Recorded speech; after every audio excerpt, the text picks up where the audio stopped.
Assalamualaikum warahmatullahi wabarakatuh. Welcome back to What's Poppin Pagoh. Did you miss us? Cause we missed you. And to our first-time viewers, welcome and make yourselves comfortable.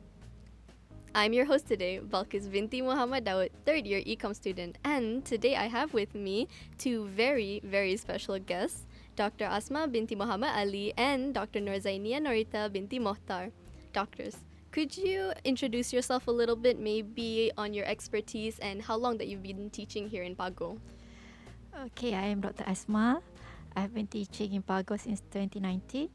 I am teaching digital media and communication as well as computer mediated communication in this Department of English. Dr. Okay, Noor? hi everybody. I'm Dr. Zainiyah Norita and Dr. I have been teaching in IIUM particularly since 2000. So this is actually my 26th year of service in IIUM, and I have been in Pagoh since 2017. Wow, that's a long time. Yes, I'm like a dinosaur here. No, you're very wise. And that's really important today because today's topic is about academic integrity among students in the age of artificial intelligence. Doctors, I myself am going through this push and pull with my batchmates actually.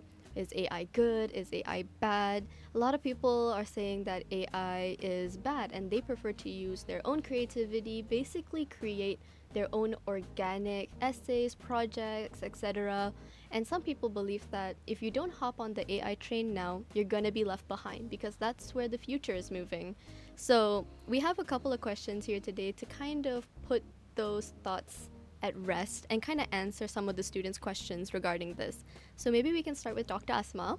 Doctor, how do you personally feel about students using AI these days? So you've been here to see pre-AI and currently using AI. So do you feel like it's helpful? You see a lot of improvement in your students' work? Or are you seeing that there's kind of something sinister behind it? Okay, looking at the students' work, if you are looking at whether the AI is good or bad, for me, it goes back to the student. Why are you here? What are you trying to improve yourself? In what skills are you trying to improve on?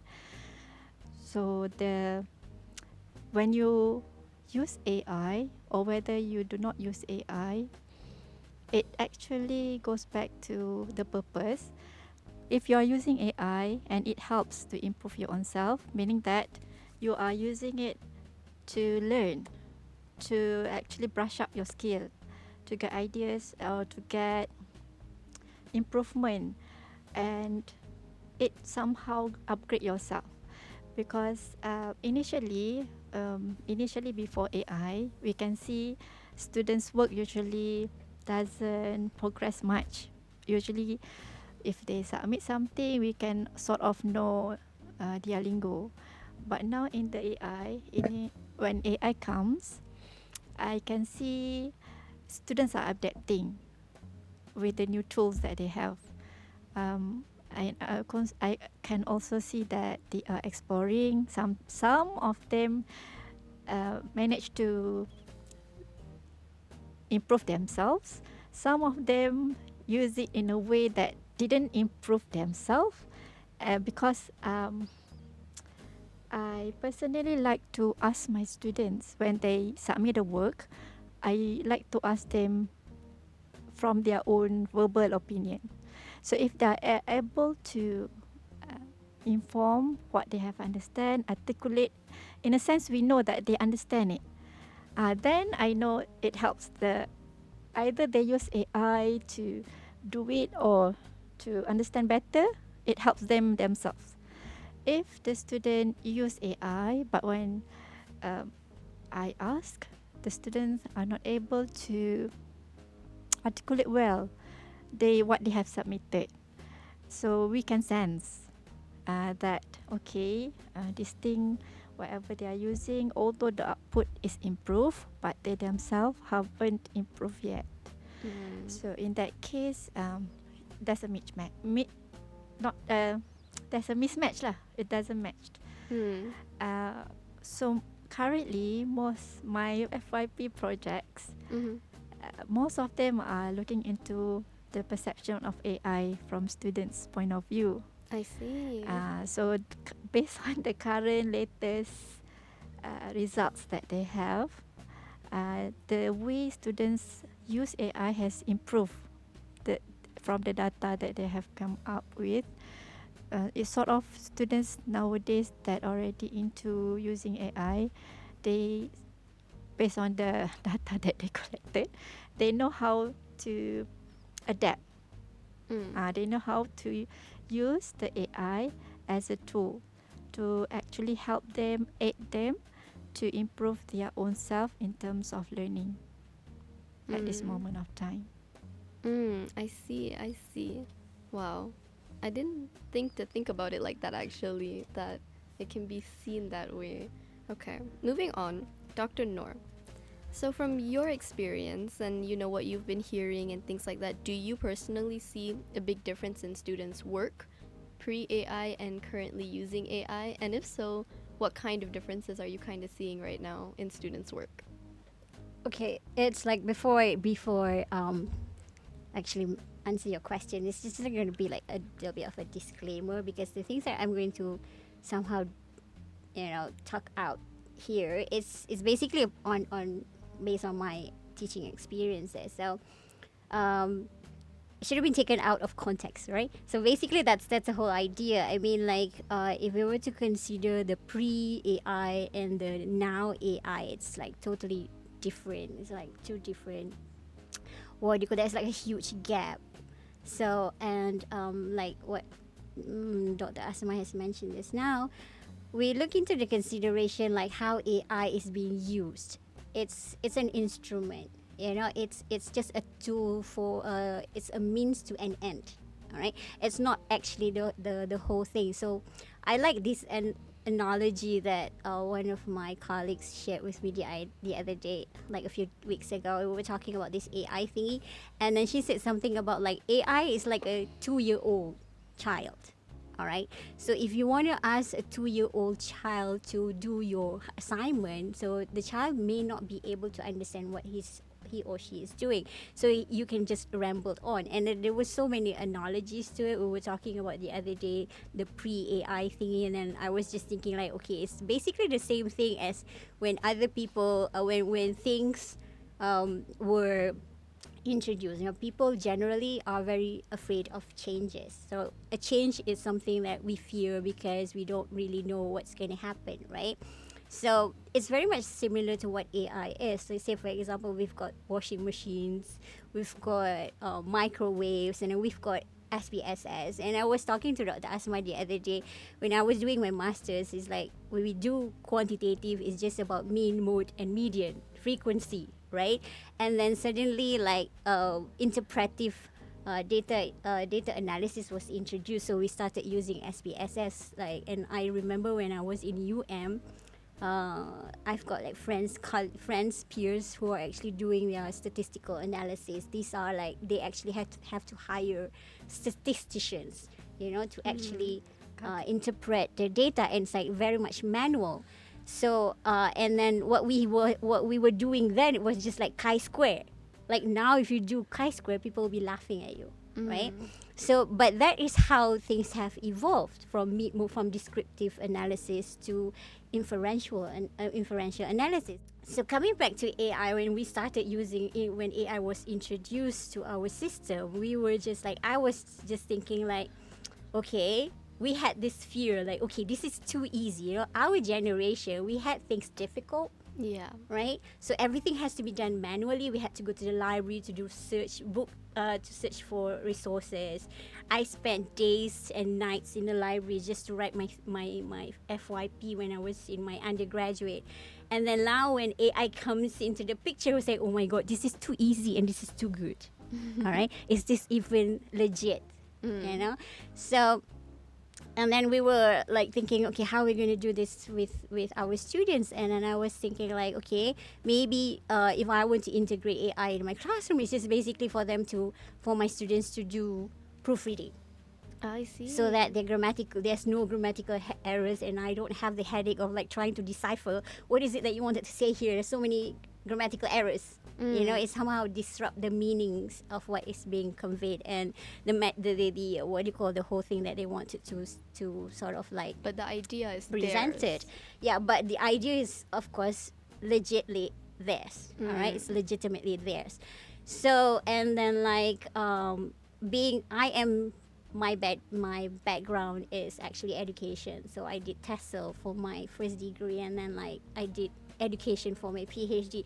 So I'm always thinking like, okay, how am I going to use this in my classroom so it's like a legitimate kind of a thing that my students can use, and they won't be lying or cheating or plagiarizing anybody's work, because basically that's what AI does.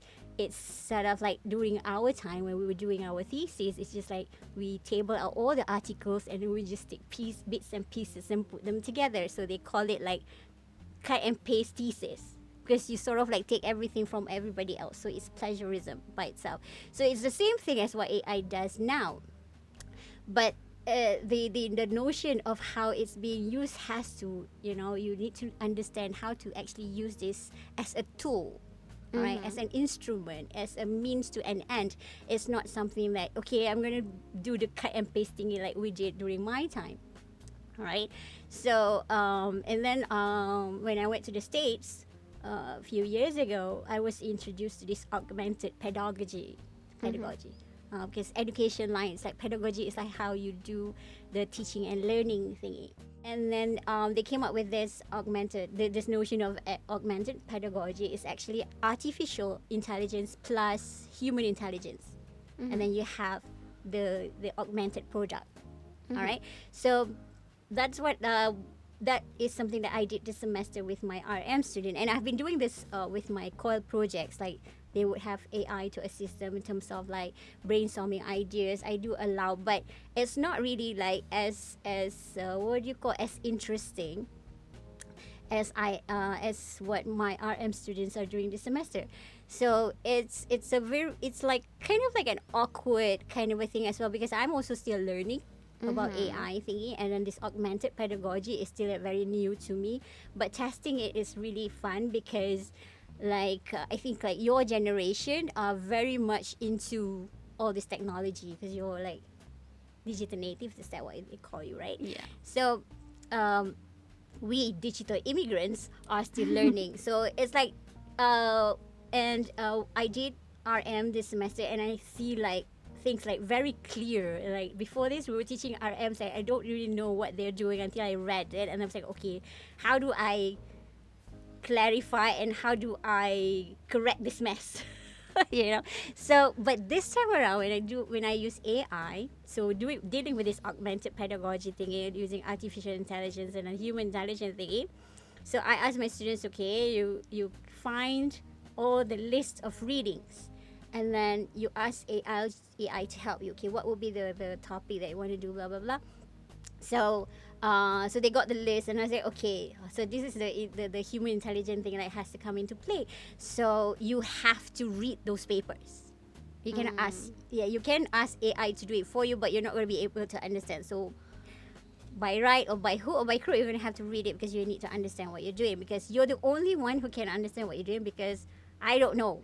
I can't read your thoughts. The topic that you do must be of interest to you, and it may not even be something that I'm very, very familiar with. I might just have like zero knowledge of it. So you have to teach me, you have to tell me what to do, how you're going to do this. So coming into this AI thing, so I think like it's not wrong in the sense of like when we pair of the human intelligence and the artificial intelligence, the product is wondrous. Like what Dr. Asma mentioned just now, the work is clarified. You actually get I think like my students, I can actually see that they're happy because yes, I'm doing this right for once, because I've got AI to help me.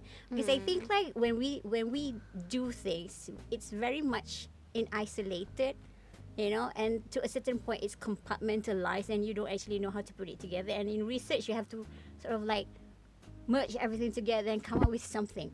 Mm. And so it's not something for us, like even a what do you call, an experienced researcher can actually do. Because I Understood. think I'm still stumbling with my research. I mean, sometimes it takes forever to just decipher what is this data set that I have. But with AI, I think it helped them and myself basically to clarify where you're going with this. Understood. Yeah. Because you have all those topics there, and then you can prompt AI to extract the themes for you, and then you align it with whatever that you have planned. So when they got their data set, they align it with their reading text and whatnot. So I think like and you guys are, I think, are wonderful, because this is something that you really can do. Like I've got like some of my students even going beyond the expected what do you call tasks that I asked them to do. They went like Above and extra. beyond. Yeah, they went extra and said, like, okay, I did this, and I was like, wow, that's so interesting, because I have never done it, and I didn't know that we can actually do it with AI. So I said, oh no, this is what we did, madam. And then sort of like when I shared it with everybody, it was like, there's like light bulbs on top of everybody's head. Yeah. I So get I that. think that's the whole AI thing, and then it's not supposed to be taken as like, okay. I think like, to me, I love AI because it helps me and my students as well to explore things that is there, but we don't really know how to put it together, and AI can help us do that for you in a way. So yeah, I'm loving the idea of having this AI, and then loving the idea of like sharing this experience of exploring this particular instrument in the classroom. Together. Yeah. Yeah. I mean, like, when else do you actually really get to, you know, try something new with your student Exactly. and learn together? Exactly. And it's very different because we have trainings on how to use AIs, right? And then we talk about it. And I had a workshop when I was in Japan on how to use AI in the classroom. I think that's one of the things that I also brought back with me and then into my classroom, because it teaches us how to actually identify what is AI and how does it appear, and then how do we differentiate whether this is human intelligence or this is AI. So I think like a lot of people don't really understand this augmented pedagogy just yet, because it's still new, we're still exploring. But the notion of like how should I put it so that it's not that incriminating? I think like I am blind to a certain extent because we are digital immigrants, right? So certain technologies, certain apps, I don't really know how to use. So I can't like go to my class. I normally, I would say like, okay, I'm new at this as well, so we're still learning. So that to a certain extent can be incriminating Yeah. to a what do you call faculty member, professors credibility, because you come into the class and say, I don't know this, how to do this. So it's very difficult to actually come to that kind of realization.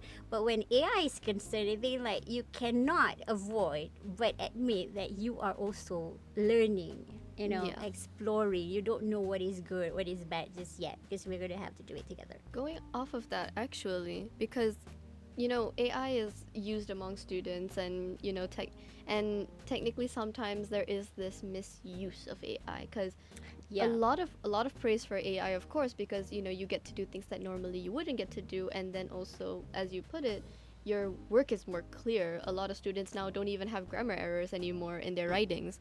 But Dr. Asma, I want to know, in It's your just like a class, blessing.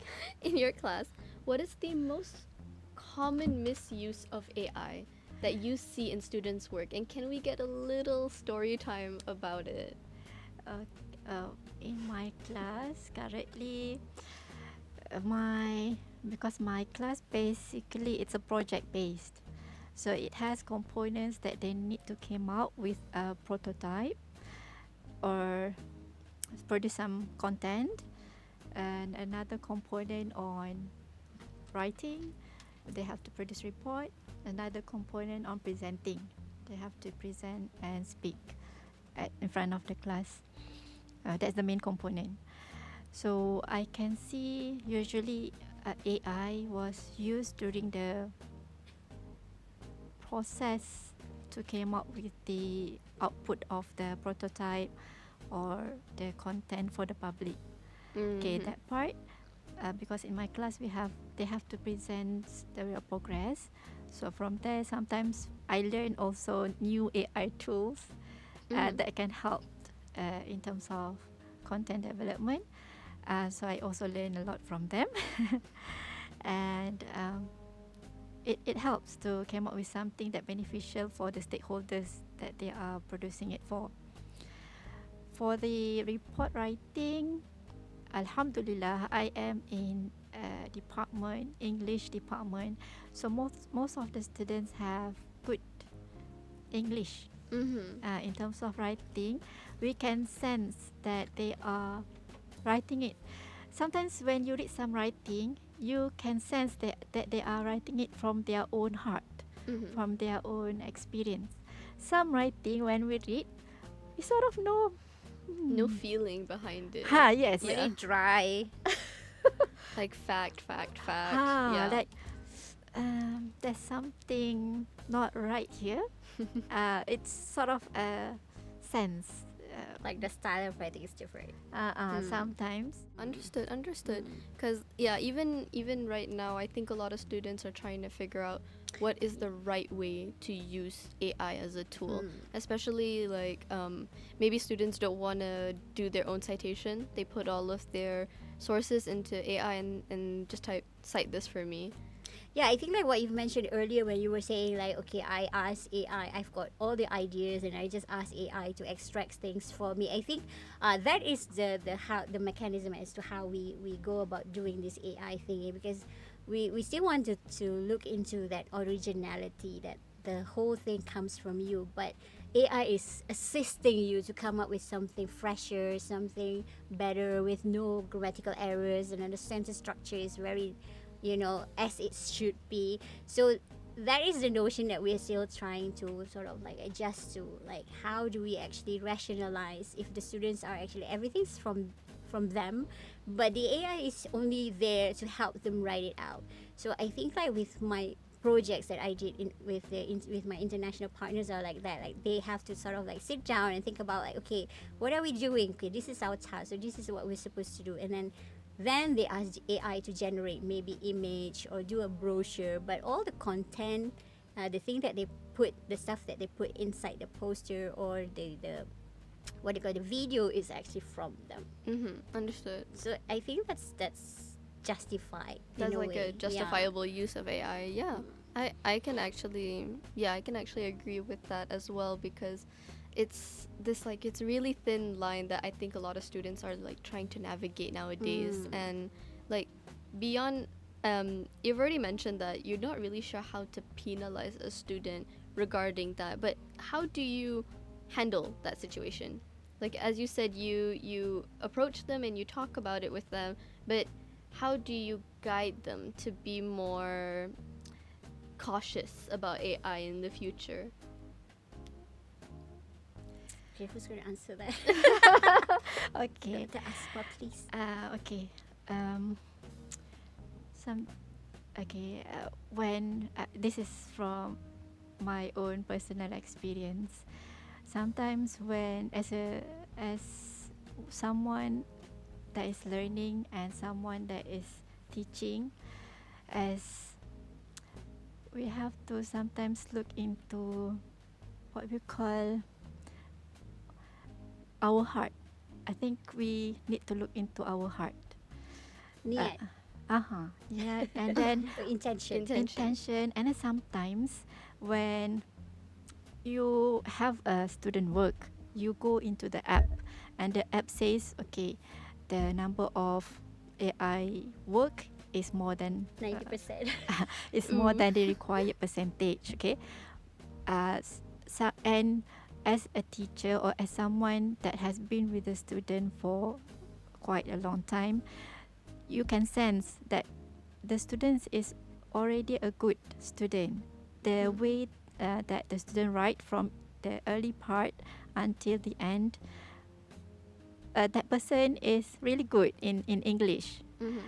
So in that sense, for me, I don't trust the I meaning that I trust the students' work because the student already gone through for quite some time with me, and I've seen the work, not just the final output. So the progress I have seen it.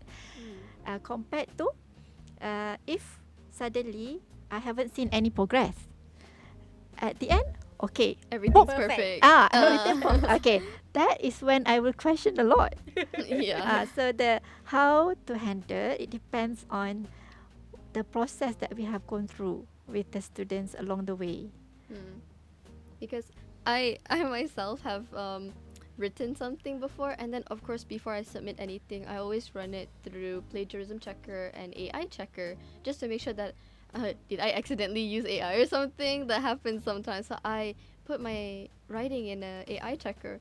But because my writing is so good, I don't want to toot my own horn, but because my writing is so good, it's like, oh, it's 60% AI. I'm like, hello? But I wrote all of this. So yeah, I think hearing from a lecturer that you actually don't just look at the paper, you look at the whole progression of all the assignments that built up to it, and then taking into consideration the student's actual fluency. I think that puts my heart at ease a lot now. Well, I think when it comes to AI, especially Dr. Noor, you went to Japan to like Yeah. receive information about it, specifically about AI. Do you think that universities now are caught up on how to like deal with AI, deal with students and things like that?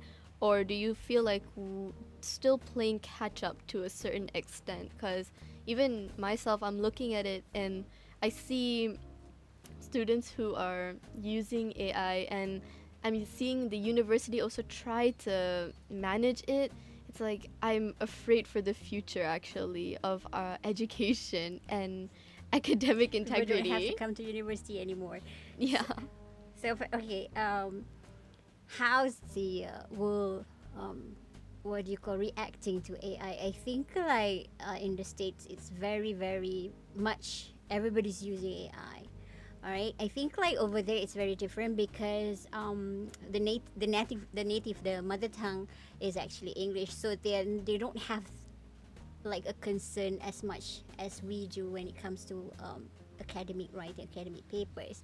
But I think like they are more advanced in terms of how AI is being used because I mentioned just now I went there and then they were talking about this augmented pedagogy and whatnot. So it's already very much clear to them as to how much they are how they are depending on AI. I think like in Japan it's the same thing. I think the workshop I went to in Japan was actually handled by a few professors from Netherlands. Oh. Yeah, and then we was the two of them actually like a pair of them were actually like looking at how we use AI in terms of like how do we identify what's the difference between okay this is an AI version, this is a human version, so how do we actually match that and then to make it a perfect what you call augmented kind of a product. So that was something that we went through and I think like Japan was like they are very much advanced in technology, no Like doubt. ahead. Yeah, very much ahead. But I think like with regards to this AI in terms of the academic, like in the education institution thingy, they are also like still learning. Okay, but I think like they are like a few hundred meters ahead of us, no doubt. But it's all about looking into the whole key takeaway from that particular workshop is just like how do you actually preserve originality. So basically that's all what we talk about, like when we talk about like looking at the differences, okay this is AI product, this is a human product, we are all into like the thing that we have to somehow consider is originality. How much is that piece of work you actually yours, right? So I think that's like a major concern with everybody where in that particular workshop and even in the States. So when we talk about originality, that is something that Dr. Asma mentioned just now about intention, Yeah. right? So I think it's like for us it's even more kind of important imperative because it's very much like our religion. You know, how do you actually do this, your niyat and whatnot. So that was really interesting, because when we were there, we were talking about honesty, we were talking about originality, and then how do we actually gauge towards this. And then like the Netherlands, the Americans, and the Japanese were actually considering all these things. So that is, I think, the core of how we need to handle AI. Like looking into originality, looking into your intention, looking into honesty. So if you're honest and then you have the right intention, you will know what will be your boundary. Yeah. That will be the limit. So I think like that's what everybody's preparing. So like universities are trying to maybe set a point of standard. Yeah. How do we actually define this originality? How much is this human intelligence, and like the percentage, and as to how we divide this. Let's say, for example, if we were to look at a certain product, how much do you think this is human? So maybe like 80% human and then 20% AI. So that's the kind of a leverage that we were working on when we were there. Yeah, that's really interesting, because I'm also trying to balance this level of what is my idea, and then does AI actually help me to basically articulate my idea better in a way that I actually couldn't previously. So that's kind of one of the ways that I see a lot of students using AI, is to articulate themselves better. But Dr. Asma, I want to hear about whether or not you think AI is sustainable for students' knowledge and skill set in today's era. Like for me personally, like I mentioned, now I use AI to look for my resources.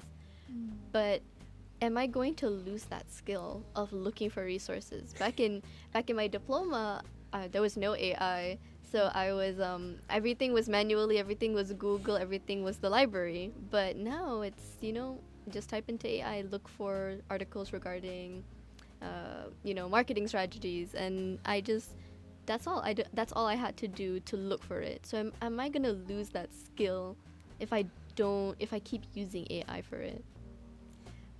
Okay, that's a good question. I like that question. Dr. Nur, feel free to jump in. You're coping out on me, all right.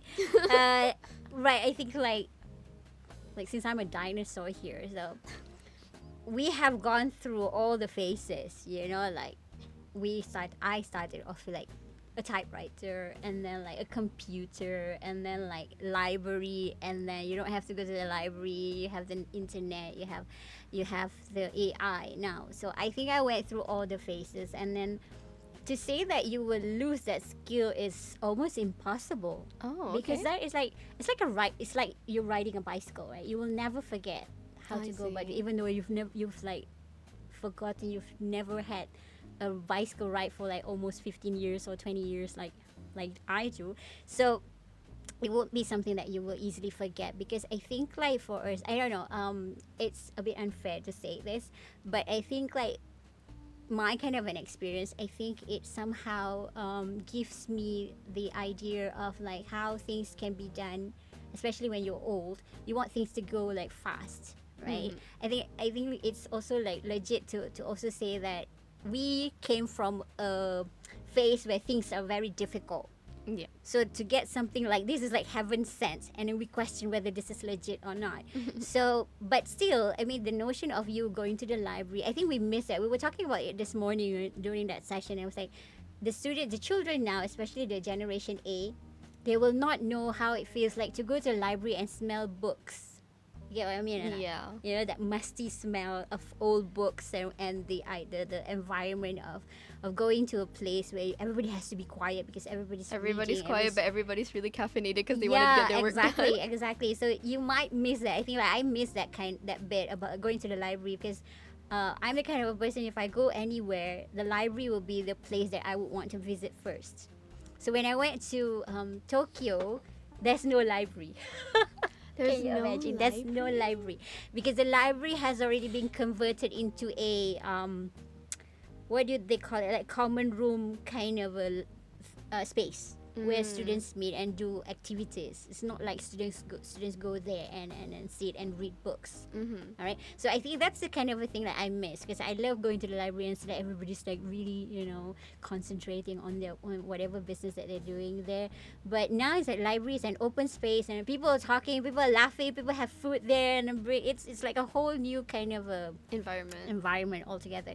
So I think like I miss that. And then like, but we still have that kind of a memory. So but it's like the ones that the generation now, especially with AI, they probably won't know that. Yeah, and they then, won't have that feeling. yeah, they won't have that kind of experience. And what you don't have, what you don't know, you don't miss. All right. But I think in our case, we have experienced all those things. I think we have more essence in life, to be honest. Nostalgia Yeah, about it, like yeah. you live the kind of life that you're supposed to do when you're students. Like I think like the children now, I think even for my children, it's all like about like you have a laptop, you have a computer, you're good. So like I miss the point whereby I go to the library and like search the racks for books that I want. So they don't think that is like, oh my god, why would you want to do that? It's like so tedious, Why would you want to Like, why would you waste want to your energy? like put yourself through all that for Exactly. a book that you but can that's get the online? fun of it, right? Yeah. But I think like that's something that you will never lose. Definitely, you kind of become like nostalgic over things, how things have changed and whatnot. But the skill itself is still the same. It's very much the same. It's just that how you go about doing things is different. But the end project of the end goal is or objective is still very much similar. Dr. Asma, do you agree with that? Okay, that's I just want to add on. As new technology comes in, human being, we have the ability to adapt. We have the ability to improve ourselves, and the way we doing things sometimes change. The concern of whether the skills gonna be lost or not is a real concern, because when we see like previously when we went on a bus, for example, we have like a person that come and check our ticket, and we have and make a hole in our ticket. Nowadays, our tickets, yes. nowadays we don't have that person anymore. Okay, that kind of job is no longer needed when the technology comes in. So with the new AI, the concern is real. There will be some tasks will be not needed anymore. Absolute. Exactly.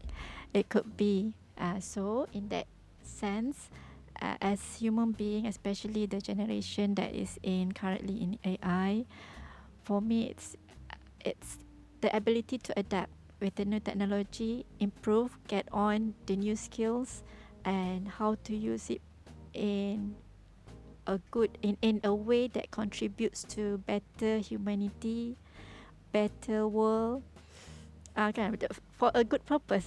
For in that sense, the skills might evolve when we look at after everybody has already get into the AI skills.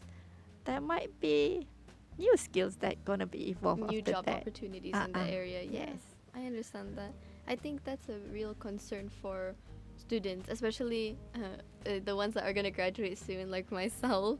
It's that concern that is AI going to take our jobs, or is You're AI gonna be replaced by AI. are we going to get replaced I think we by are AI? being replaced. We have that particular concern that the academics, the faculty members are going to be obsolete, and then you're going to be replaced by AI, because now everything is online and the knowledge itself is out there. It's just within grasp. You just like press a button and everything comes out. So we are also like in jeopardy, to be honest. But then again, as Dr. Asma mentioned, like how things evolve, there will always be new things, and then new things created, and then like new opportunities, new job openings. So, but of a different kind. It won't be the same one as when we were growing up, or when we were. I mean, the the circuit board when you used to like have to call people and there's a person connecting through the circuit board. No, it's like everything's like chatbot. Yeah, so like that circuit board, the women that used to operate them, they don't exist anymore because everything's just hello. So Yeah. I think like that's a good example of To a what you're certain mentioning. extent, I think it's not like 100% replaced. There are still like you still have like another person at the other end, but like now it's been reduced. You know, the Yeah. number, the capacity is been reduced, and then like it's like 50% human and 50% what do you call AI. So it's still there. I think like and then. Talk about this chatbot thing is really funny. That's like a really funny incident as well, because chatbot is an AI. It's a robot, right? So robot can't think like humans. So that's what I was referring to earlier when we went to the workshop. This is the thing that we have to consider, because human can process emotion, can process a lot of things, you know. But chatbot or robots can only what do you call give outputs that they have inputs of. You get what I mean or not? So it's all about us giving them the ideas, the answers, and then they will just be circulating that information. Yeah. But humans are able to somehow, how should we put it, like match the person who's talking at the other end. We can do that. We have that kind of that skill, that mechanism to actually identify humor, anger, sadness, or whatnot. So these are the things that cannot be replaced, whether you like it or not. It's very almost impossible to have like a robot to do that, regardless of how advanced in technology we are. So again, to reiterate what Dr. Asma mentioned, like with whatever new things that comes in, there will also be new opportunities, and there are still things that cannot be replaced, and you still have to rely on human beings. I get that. I Right? get that. Yeah. I think what we've learned from today is actually really interesting, because I've never thought to think about it from these perspectives actually, and I've never known what goes on in the mind of a lecturer, especially when it comes to AI and students using AI. So I think we can end it with one more question, which is, if you could give one honest piece of advice to students about AI, what would it be? Dr. Asma? Okay. Before that, I want to add to. That's Yes, totally by fine, all yeah? means, go ahead. Okay. The way that I see, because I have known this machine learning with AI, at the background for AI, more than 20 years ago.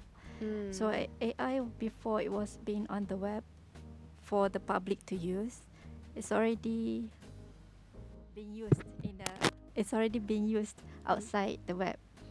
So when it's on the web, the involvement of AI is very rapid. So if you notice, initially early this year when you use AI compared to just few months you use the same AI tool, the output is huge difference. Yeah.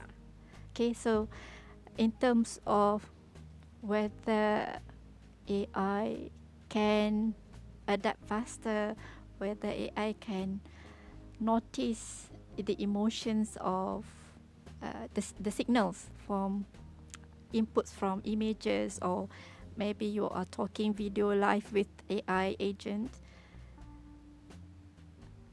the sense whether they can sense our emotion, in my point of view, there could be a time where it can sense emotions from humans and responds in appropriate way. Okay, as human being, for me, I would prefer to advise students to have a mentor. So find a mentor that you can upgrade yourself to a better level. Okay, so a mentor for me is not, it should be a human being that has gone through, that has a soul, that has gone through experience and can impart, like you said, wisdom to another human being.